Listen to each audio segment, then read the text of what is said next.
first thing first, you need to get your hands dirty. Like, you need to go talk to people, solve their problems on a daily basis. Because in order for you to be a community builder, you need to be visible in community. You need to participate in communities, you need to be a part of communities, you need to be active in those communities, you need to speak up in them, and then you need to deliver feedback. We can't stress enough how important it is for the community team to work with various stakeholders, right? Be it community operations, be it product, be it engineering, and so many more, and marketing, and so many more diverse departments. I think, first of all, we should give ourselves a pat on the back because our jobs are not easy.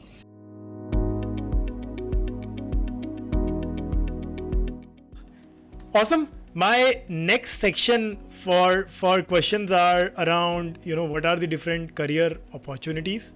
So I'll start from Khushboo. What does the typical a traditional community career path look like for you? If, let's say, today someone wants to enter into this industry, how could they expect their next few years? What could be that path? Yeah. So I think first thing first, you need to get your hands dirty. Like, you need to go talk to people, solve their problems on a daily basis, be the face of the company that you are representing. Because community is all about that. You are the face. People will reach out to you for everything, for good, for bad. They will shout at you. They will send you lovely messages. Like, you are taking everything in. So first, you get your hands dirty, really understand the pulse of that. After that, you start looking at more structurally, like, start looking at data, like what kind of engagement is getting me more views or more likes or more comments, what kind of content is by liked by people. So then you start building more on data.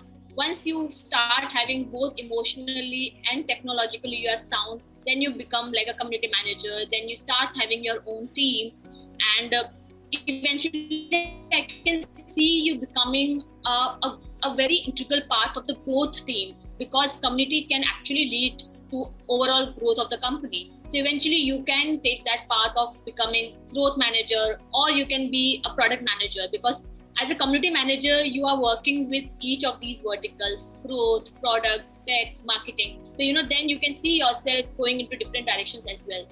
So for me, I think once you know the basic of community, you know how to deal with it, I think you can grow into various fields and you can decide where you want to take your path later on.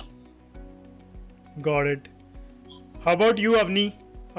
What do you think, could be, let's say, hierarchy of roles that would be emerging in this industry?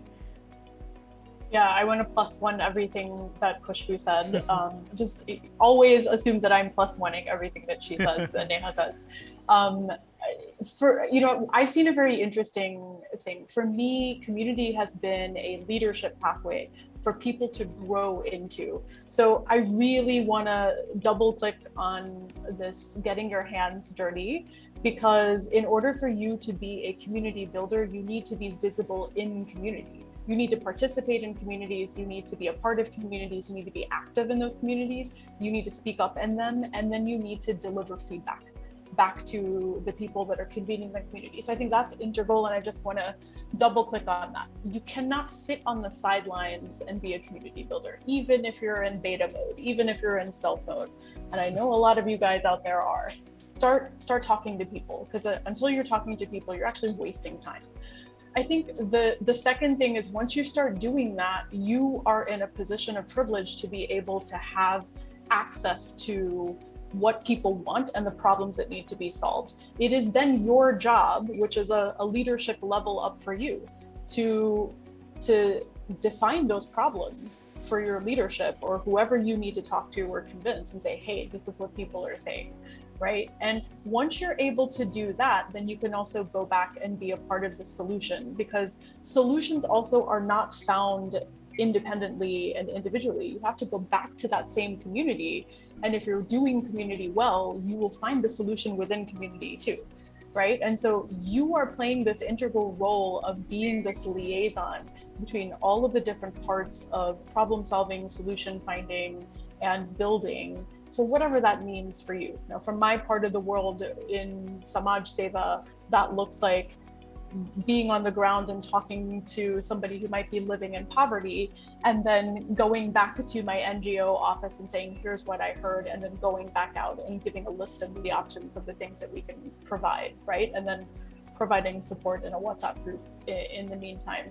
I think beyond that, you can grow in infinite numbers of pathways. So I know we're going to spend some time talking about other roles that you can play, but you could move into marketing, you could move into product, you could move into sales, you could move into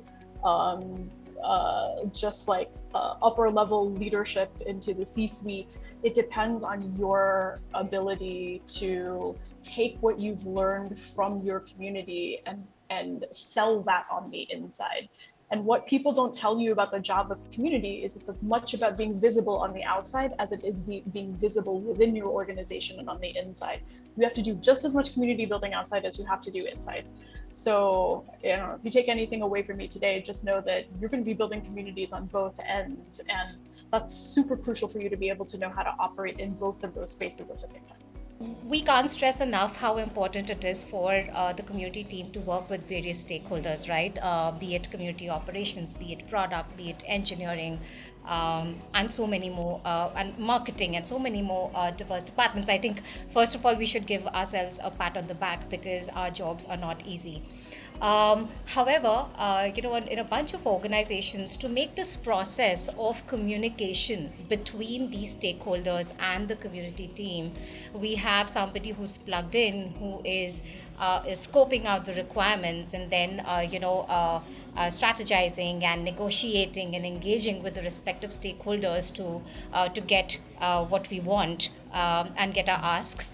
That is number one. But also constantly and consistently giving feedback as well, right? Because we are the eyes and ears for the organization. And I think that is so important to constantly structuring the feedback that we have, making sense of that for the respective teams that we're interacting with, and delivering that feedback and seeing if something can come out of it. So it's a very interesting role, almost like a program manager. Could be different roles. It could be called different roles in different organizations. But again, a very interesting role to carve out for yourself in an organization. Right. I think just wanted to add one more point. So when you look out for community roles, I think there's another role that is coming up, which is director of or anything of diversity and inclusivity. So that is also one word that you should look out for when you're searching or you want to become a part of community managers. Because I'm myself in Swiggy, I am the general manager of community and engagement and diversity. So you should also look out for the word called diversity, and I just wanted to add across among all the other roles that these ladies have just mentioned. So yeah. Awesome. I'll shift the sort of topic a little bit, and I want to know, what are different skills required and what are different upskilling avenues for community builders today. So I'll start with Avni. Avni, what qualities, we've already touched them a little bit, but do you think we've sort of missed anything? Maybe what are the top 3 qualities in your mind? I want one word answers for someone to be a community manager. One word answers is hard, but I'll give you sound bites. I think the first is ability to manage scale. Okay, so like specifically at Facebook, when they're looking to hire community people, they're looking for your ability to manage growth over time and strategize around that. I think second for me is you need to be data savvy. You need to be able to not only understand the numbers, but to communicate the numbers effectively and what the impact of those numbers is.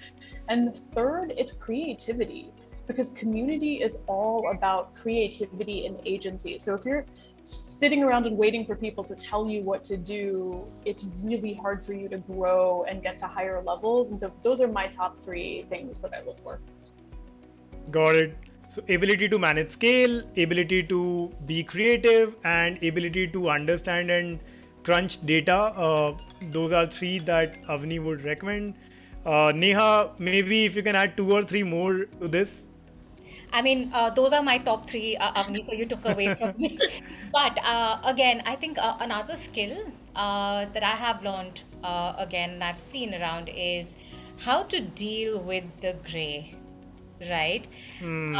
Because I think depending upon the kind of organization that you are in, that would be a consistent and a constant challenge that be thrown at you. Number two is being very okay with change, because a lot of organizations today are experimenting, are learning, are changing their strategy, are rethinking how they want to approach communities. And I think you should absolutely be open to evolving over a period of time. Say, what I was doing at Baby Chakra is very different from what I'm doing at Kora, or even in Kora, what I did in my initial first 6 months. Manjari will agree with me, because Manjari works at Kora, is so different to what I do today, right? So I think being very flexible, being very resilient is definitely something I would say you should be. Got it. So ability to handle gray, ability to be flexible are 2 pointers that Neha added. Khushboo, I'm looking for a couple of more from you. I think the one quality you should have is you should be a good party host, to be honest. Because if you love hosting parties, if you can bring a group of different people who are thinking different, who likes to eat something else, who wants to engage in something else, if you can bring a good party, if you can host a good party, trust me, you are a good community manager. So that's first. You should enjoy hosting parties. The second thing is that you should be a good listener, because that's what you all have to do. Because unless you will listen to what people are saying, you will not be able to communicate, right? And communication is really important. So just listen to them, and be very calm, patient while listening to them, because they will say things which you might not agree with you, which you might not want to respond to, but just be calm, patient, listen to them. And third is you should be operationally really strong. Because if you, let's say, want to do a new experiment in the community, you need to work with different teams. Your work doesn't stop at just giving the idea. You have to execute it as well, right? So you have to work with different teams. You need to make sure that that product should go live. So you should be very, very operationally strong as well. So I think these are my top three. I hope we haven't scared everyone here, though. So I think hosting parties are fun. I'll just add one more skill to this. I think leadership is something that we've seen. The better leadership ability the community manager has, the more impact they not only sort of bring to the community but also to the organization. So the better leader a community manager is, I've seen, and probably it's a little bit more related to what Avni said. If you are a better leader, you are also able to negotiate and demonstrate the impact internally as well. So if you want to jump into community building, start thinking of yourself as a leader. I think that's very, very important skill. And I feel community builders need to be strong at IQ, and a lot of us generally feel community builder is a role which is more EQ centric. We like hosting parties, we are people person. But lately, especially for online communities, like Avni said, data is so important. You have to go heavy on your right brain as well. So those are my 2 cents on it. Neha, you want to add anything? I think it's just a virtue that I think all of us need to have is patience, and also realize that it is not about you, right? Because we get so emotionally involved with the communities that we're building. At times, those reactions and that feedback can be taken to heart, right? I think always remind yourself it's not about you. And that'll help you go a long way, because I have learned it the hard way too. Nice. Okay, my next set of questions are around upskilling. I want to know, how can one learn to be a better community manager? Maybe Khushboo, I'll start with you this time. So I think I would like to say 3 points. If you really want to start learning about community manager, the first thing you should do is just volunteer into some firm, to be very honest. until or unless you'll do things by your own, you will not realize what it needs to be like a community manager. So volunteer, intern with some company who's looking for community managers. Trust me, you will learn the maximum when you're doing the work actually, right? The second thing is there are so many communities out there on Facebook. You join those community, see how the admin of those communities are engaging people. Do you feel that you are getting engaged? Just learn from different communities, be a part of them, and just keep your eyes and ears open on what they are doing. And the third is there are always written resources available online. There are so many Facebook groups about community building. There are resources, there are courses out there who can help you learn the basics of community management. But about these 3 points, I think the best is when you start working, to be very honest. So just go out, reach out to people, start asking for work, intern, part-time, volunteer, and I think that's the best way to learn about community management, in my opinion. Neha, what's your take on this? How do one acquire the knowledge to work in this industry? I think, Khushboo has said it all, honestly. I think there are enough and more resources available today for us to kind of read through, to kind of digest. But I can't obviously stress enough how much we will learn on the job. The way that I used to do this, I can talk about my personal experience is, you know, uh, uh, let's say we're talking about new user onboarding, right? While obviously I want to learn on the job and I want to experiment and do certain and implement certain strategies, I still want to know whether I am on the right path or not, or whether it's in or just want to know what others are doing, or is there something creative or different that I can do. And that will come with obviously reaching out to people. Be very careful about your time, though.